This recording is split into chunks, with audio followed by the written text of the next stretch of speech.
Take a brave look at your life. Look at your life right now where it is. So let me ask you some questions. As you begin to look out on the future, look out on this year, let's take personal inventory. What has brought you here? As you begin to look at the things that took place this past year, did you get out of it what you wanted? Did you achieve the goals that you set out to achieve? What part of your life or what things did you do that you don't want to be a part of your life? Are there any people, as you begin to look at your life and look at where you want to go and what you want to do, are there any people that might be some dead weight that you need to think about unloading? Because what you have found through that relationship, that it's more toxic than it is nourishing, it's more debilitating than it is empowering, and so now you've got to make a decision. See, many of us won't be able to move forward because we're not taking true inventory of our lives. As you begin to look at your emotional, your spiritual, and intellectual development, how many books did you read? How many seminars did you attend? How many classes that you take to begin to develop yourself professionally, to improve your craft or your skill? How many new things that you learn? Just take some personal inventory, just thinking. Beginning to know yourself. What are the things about your past that has influenced you right now? What's your philosophy of life? What are your beliefs, things that you feel very strongly about?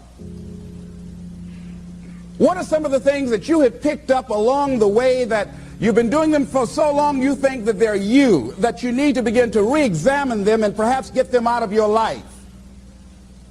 See, a lot of things we're doing, we do unconsciously because we picked it up somewhere in life. A friend of mine out of Chicago named Rhea Steele, I was at her house to have dinner, and Rhea, who was born in Chicago, has a tremendous southern drawl. After I met her mother, I said, where did Rhea get her southern drawl from? She said, my sisters came up from Kentucky, and they used to be her babysitter. And she picked it up while in their presence. And Rhea still has that drawl. What is it that you've picked up somewhere in life that might be a liability to you? What fear, what beliefs that you're holding on to tenaciously that's no longer allowing your life to work? It's not enabling you to produce the results that you want to produce in your life. And you're still clinging to them. See, as we go into a new world, there's some old behaviors that just won't fit. What are the events? What are the circumstances? What are the people that have shaped you? Just thinking. What are the things that you need to let go? Some things that have cost you pain, that's stifling your growth and development. What are those things? As you begin to look at your profession or your career, what is it that you need to do to begin to upgrade your skills or your knowledge, to continue for you to be competitive in the marketplace? As you begin to look at yourself and ask some of these questions, what is something that you're good at? Are you living your passion? Are you living your dream? What do you regard as your greatest personal achievement? What is the one thing that other people can do to make you most happy? Just think about these things. What would you do if you had 1 year to live and guaranteed success in anything you decided to do? What would that be? What would you do with your life if you had it to live over? Getting to know yourself. What is one value, one deep commitment from which you would never budge? What is one cause that you would like to become involved in to make a difference on the planet? I work in the Cook County Jail in Chicago. It gives my life a great deal of joy and fulfillment. Have you found something like that in your life that you could enjoy doing, working with people? I have a friend that's working with physically handicapped people. She said it's been the most rewarding experience she's ever had. She used to be a constantly depressed individual, always feeling sorry for herself. It has changed her life. She's a grateful person. She's found something that she's lost herself in. What is your biggest setback, failure, or defeat of the past year? What is it about you, if somebody really knew, they wouldn't get into a relationship with you?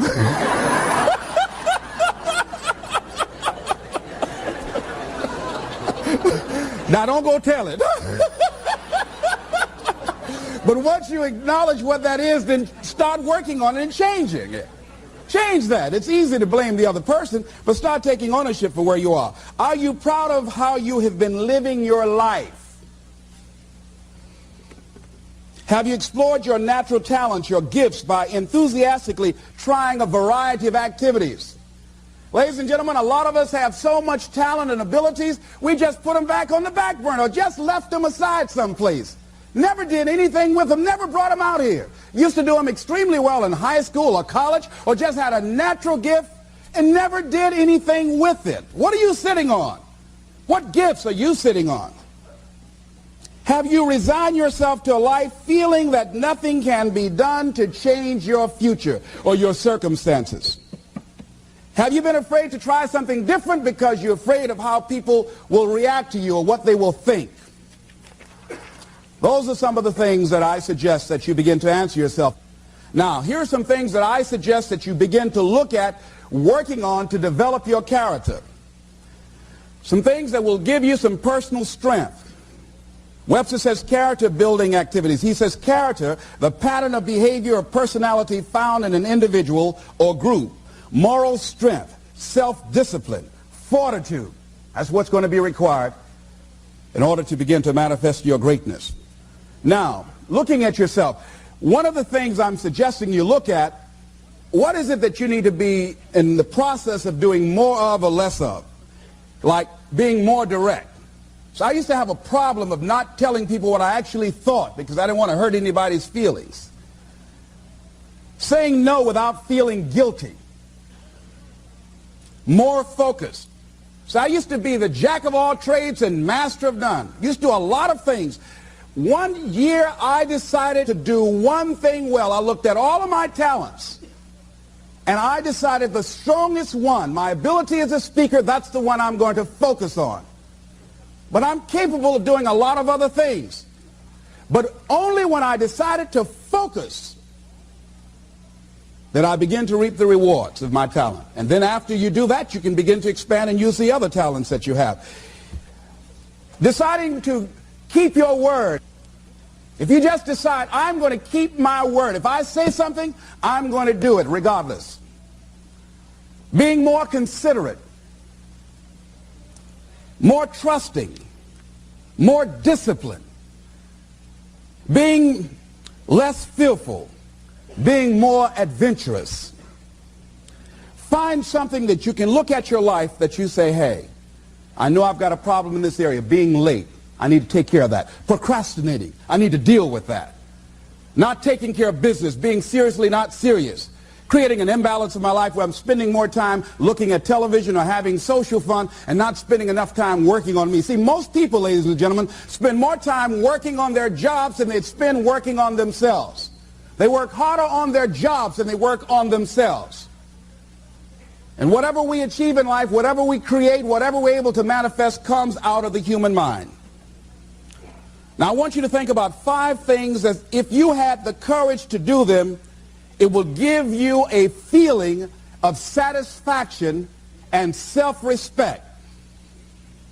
Think of 5 things that if you had the courage to do those things, you would feel a tremendous feeling of satisfaction within and self-respect.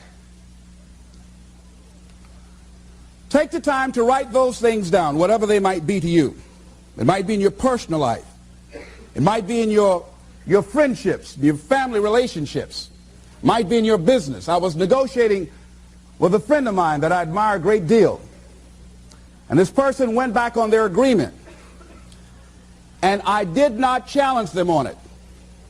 Number 1, because of my admiration for her.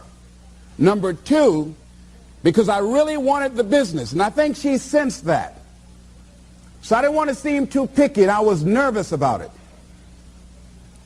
And I was cowardly. Because I should have said, listen, that's not what we agreed to.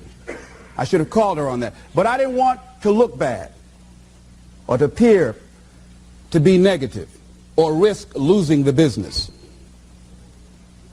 Look at 5 things that if you had the courage to do those things, that you would do those things.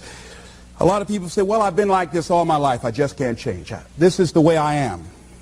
Dr. Harold Griswold, a psychologist and author of Direct Decision Therapy, said something. He says, when someone says, I can't change, some part of them wants to change, but the payoffs for his present behavior are greater than the payoffs for a changed behavior, or his fear of change is too great. Ladies and gentlemen, it takes courage to live your dreams. It takes courage to manifest your greatness. It takes courage to decide to live, to decide to bring out all of your talents and abilities, to decide to stretch out, to decide to take a chance. It takes courage to be happy, just to be you. I saw a friend who I hadn't seen for a long time. Her whole personality has changed. She was an extroverted, assertive person. But because her husband has a fragile ego, when she's around him, she cows down to him. She plays to him. She's very silent. She doesn't express herself, her feelings. And there are many things she wants to do, but before she even makes a decision of what she wants to do, she checks. How will he handle this? How will he see this? Will this be disruptive in our relationship? A lot of us readjust our behavior and we end up not being who we really are in deference to relationships, men and women. Looking at the word courage, Webster says the attitude of facing and dealing with anything recognized as dangerous, difficult, or painful instead of withdrawing from it. As you begin to look at where you want to go and take personal inventory, it's going to be very uncomfortable. That's why most people don't do it. It's very painful to admit your shortcomings, to admit your weaknesses. It's very painful to do that. It's much easier to withdraw from that and just ignore it. He goes on to say the courage of one's convictions, the courage to do what one thinks is right. As you begin to look at yourself and look at where you want to go with your life, it's very important for you to ask yourself a question as you look at various areas of your life. Is what you are doing right now, is it giving you what you want? If it's not giving you what you want, it's going to take courage to decide to do something differently. It takes courage to enjoy yourself. What are some of the self-defeating behaviors that we become involved in that prevent most people from enjoying themselves? Some people develop the what's the use attitude. Why bother? Some people have the I really don't care. And they convince themselves that they don't care and they don't feel anything. And after a while, they really don't feel anything. Their lives are empty. Some people say, well, it's really not worth the hassle. Just too hard. It doesn't bother me anymore. The fact that I'm not living out my dream. The fact that I'm capable of doing more and I'm not doing it. The fact that I'm content but I'm not fulfilled. The fact that I'm not living my dream. Tom Rusk and Randy Reed in a book called I Want to Change But I Don't Know How said people go through life many times playing it safe. He says that's the secret hope, that they say to themselves, if I never let myself feel too good, maybe I'll never get hurt too badly. A lot of people don't ever do the things they're capable of doing because they allow themselves to go along with the crowd, following the crowd. Many people have things they want to do, and they find themselves in relationships with people who are addicted to mediocrity, and they allow their behavior to influence their behavior. Following the crowd. Many people don't do it because of the fact that they allow their lack of self-confidence to immobilize them. I remember when I wanted to go into business for years, that was an agonizing thought in my mind. I wouldn't try it because I didn't believe that I could make it. Of the 5 things that you would like to do if you had the courage to do, I want you to pick one thing. Pick one. And here's how to set it up for yourself that will help free you and get you unstuck. What is the worst thing that can happen if you do it? What's the worst thing that can happen? Let's say going into business for yourself, or changing careers, or getting a divorce. Taking some kind of chance of something that you've always thought about doing, but You just haven't done it for whatever reason. What's the worst thing that can happen? Do the worst case scenario. Now, when you do the worst case scenario, you write those things down, the worst things that you fear would happen. When you name your fears, that puts you in control. What are you afraid of? Name it, write it out so you can look at it. Confront that fear. What is it? I'm afraid that things might work out. What else, Les? Well, I've never been in business, okay? What else, Les? Well, I don't have all the help I need, okay? Good. What else, Les? Well, I don't have enough money, all right? Good. What else, Les? Well, I don't have a college degree. What else? I'm not as good as those other guys that I've seen up there speaking, okay? What else? Well, that's all I can think of right now. Okay, good. Now that takes you to the next step. What are the benefits? What are the benefits of your acting courageously, taking life on? Well, part of what happened was that I felt better within myself, and I had a strong sense of self-respect. Going into business for myself, I made a lot of mistakes. Sometimes I was down on myself. I felt stupid. I felt dumb because people who were in business said, why would you do something like that? Well, I didn't know. Boy, were you really dumb. And I used to chime in with them. Yes, I guess I was. I didn't know any better. But the other thing is, I had to say to myself, but I did it. I did, even if I made a flop of it, I did it. I took the chance. I took the leap. What are the benefits of your acting courageously? Whatever it is that you've identified. Write the benefits down. And then focus on them. Focus on the benefits. Not on the liabilities. Not on your fears. Focus on the benefits. That which you hold in consciousness tends to manifest itself. Think about how good you feel. Think about the level of increased self-respect, the sense of self-worth that you'll feel. How good you'll feel getting up in the morning, looking yourself in the mirror because you're taking life on. The other thing is acknowledge your fears and then go into action. This book is called Feel the Fear and Do It Anyway. That's it.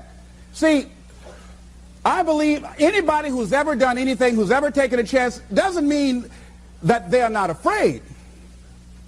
Courageous does not mean being the absence of fear. I think that being courageous is willing to do it because that's what you feel, and you're going to do it anyhow, regardless. So you're not going to be immobilized by your fears or your doubts. You admit, okay, I'm scared to death. Now, okay, what is it that I must choose to do? Go ahead and experience that fear, but don't let that fear immobilize you. In what you've done with your life thus far, is it giving you what you want?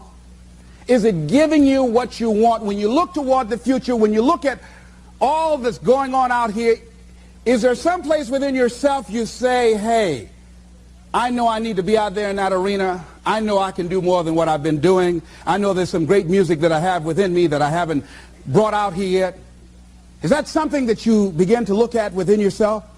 So I used to do that, and I used to go to big rallies and see guys up speaking when I wasn't courageous enough to go out there and say, hey, my name is Les Brown, the motivator, Mamie Brown's boy, I want to talk.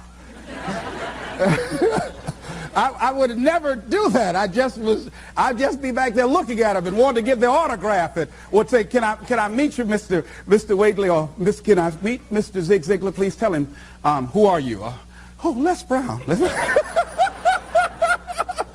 Because I felt within myself I was a nobody. So who am I to go talk to these guys and go get their autographs? I'd like to do what you do.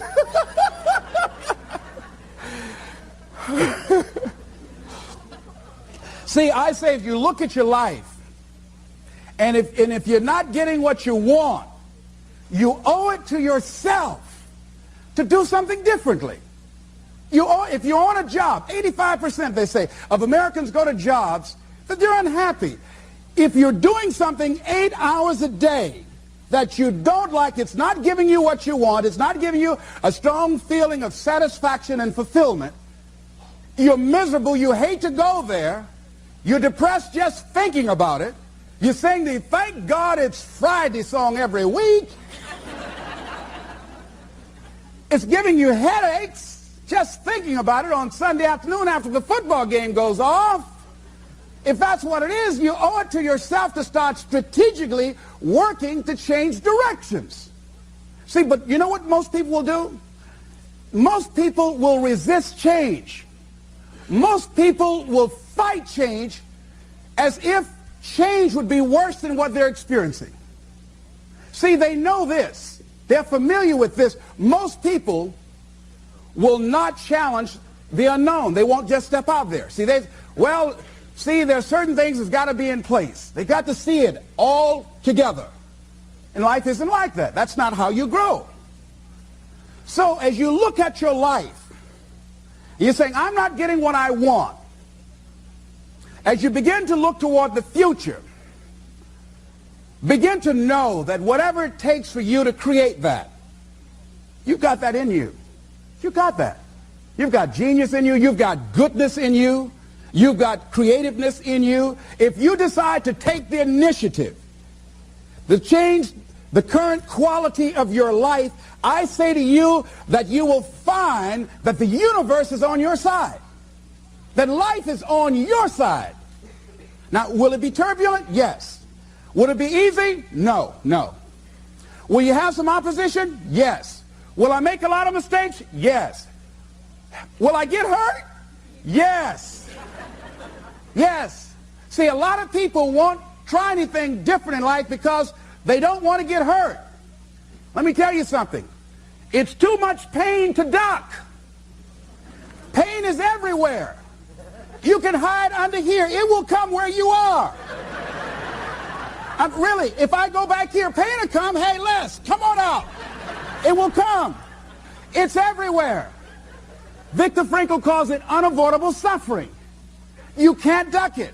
But most people spend their life not wanting to deal with the pain of rejection, the pain of defeat, the pain of being disappointed, the pain of losing, the pain of failure, the pain of being criticized, the pain of not being liked, the pain. That's called life. Life is full of pain. It's everywhere. But guess what? There's no gain without pain. Now, if you're going to hurt anyhow,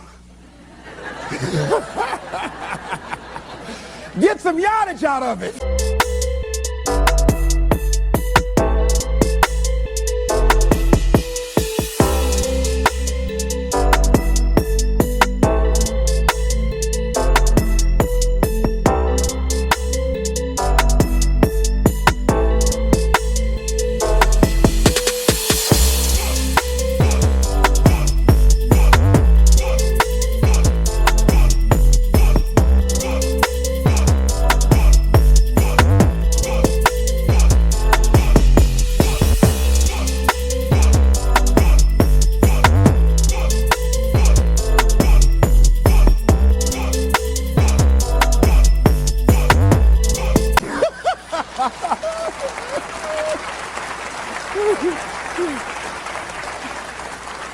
Because it's the pain of regret that you experience.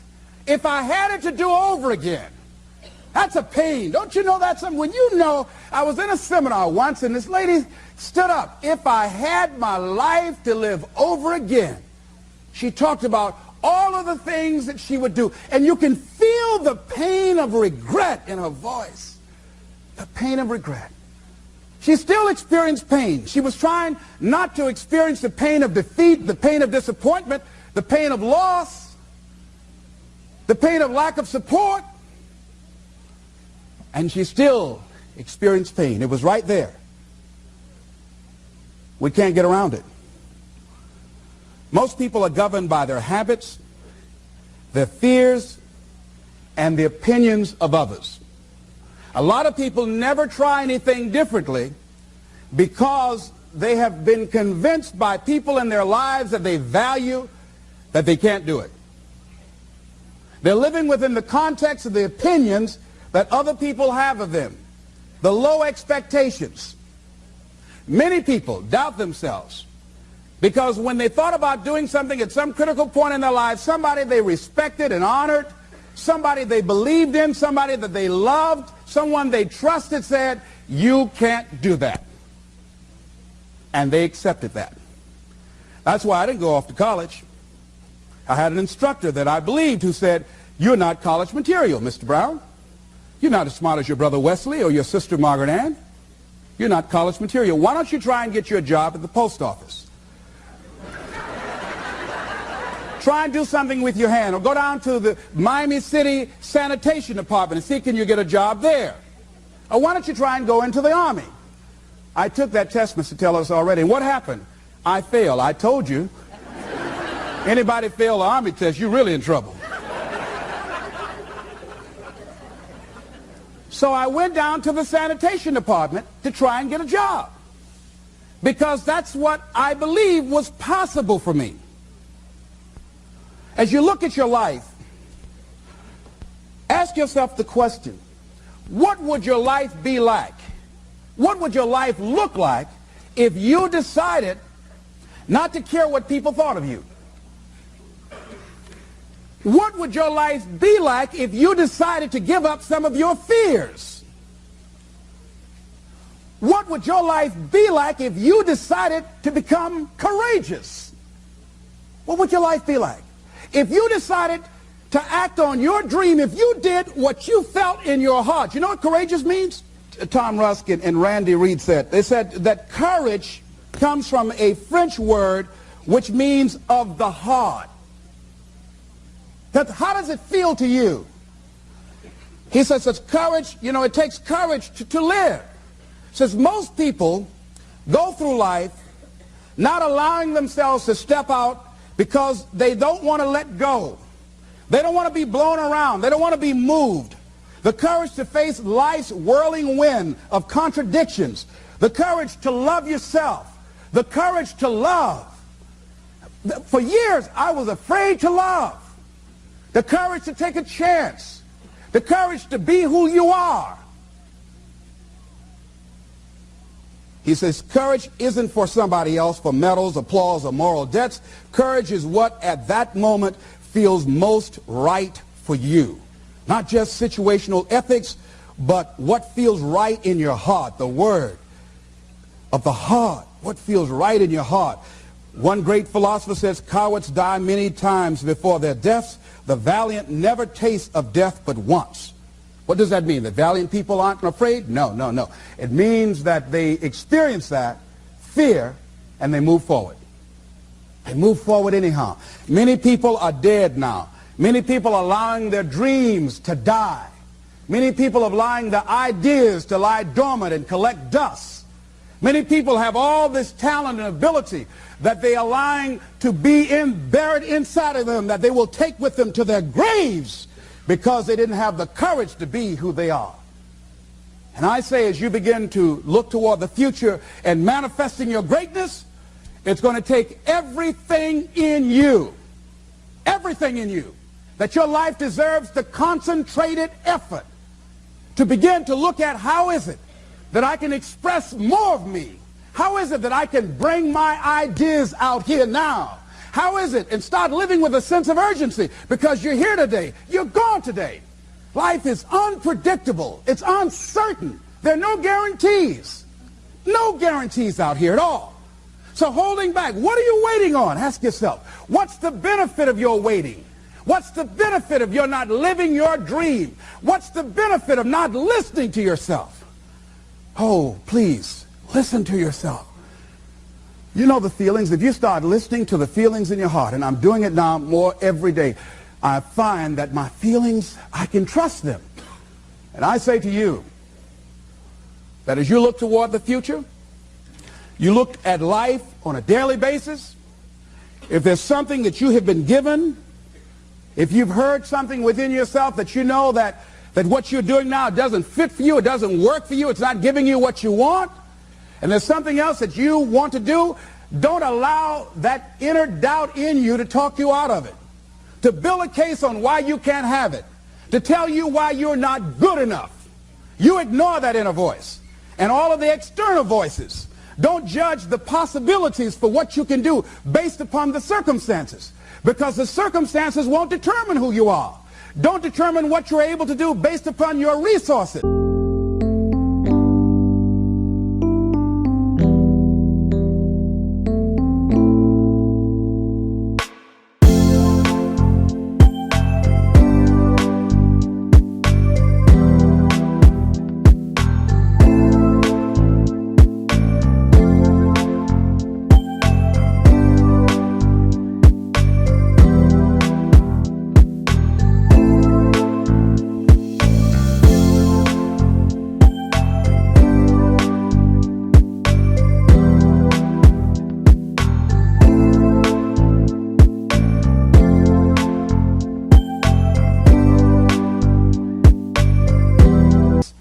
determine what's possible for you based upon where your life is right now.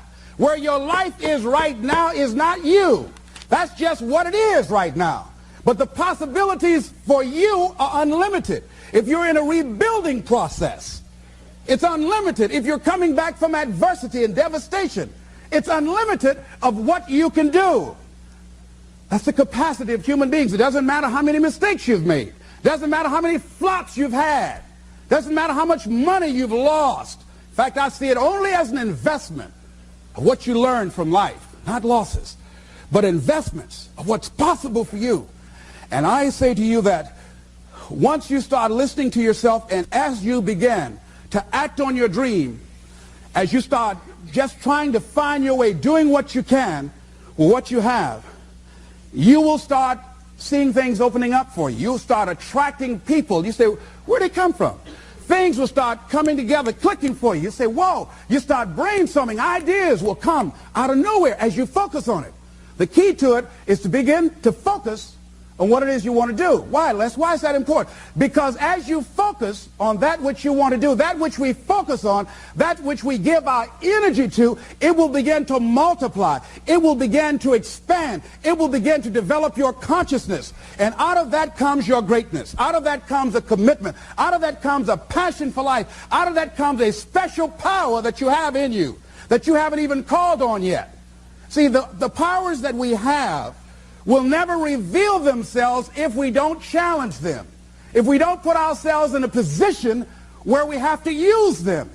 So one of the most important things is reading a book that's a really interesting book called Instant Millionaire, and the guy said, put yourself in a position where you can't retreat, where it's do or die, sink or swim. Here's what you'll find out. You'll develop incredible swimming skills. Or swallow half the pool of life. You'll find yourself stroking unlike you've ever seen before. Through the inspiration of desperation, you'll become more creative than ever before. So what is it? How do we handle that whole piece? Throw your whole self into it. See, most people go at it tentatively. They don't give all their stuff. They don't concentrate. They don't put everything they've got in them. One guy wrote a book called All You Can Do Is All You Can Do. And all you can do is enough. But he said, make sure you do all you can do. And if we're honest this evening, we know that we haven't done all we can do. So as we look at the future, we can decide that from this day forward, as I look at my personal relationships, if I look at my professional relationships, if I look at my family relationships, if I look at all the dimensions of my life, looking at myself mentally, emotionally, and spiritually, I'm going to do all I can do to develop me, to bring my talent out here, to make a contribution to life.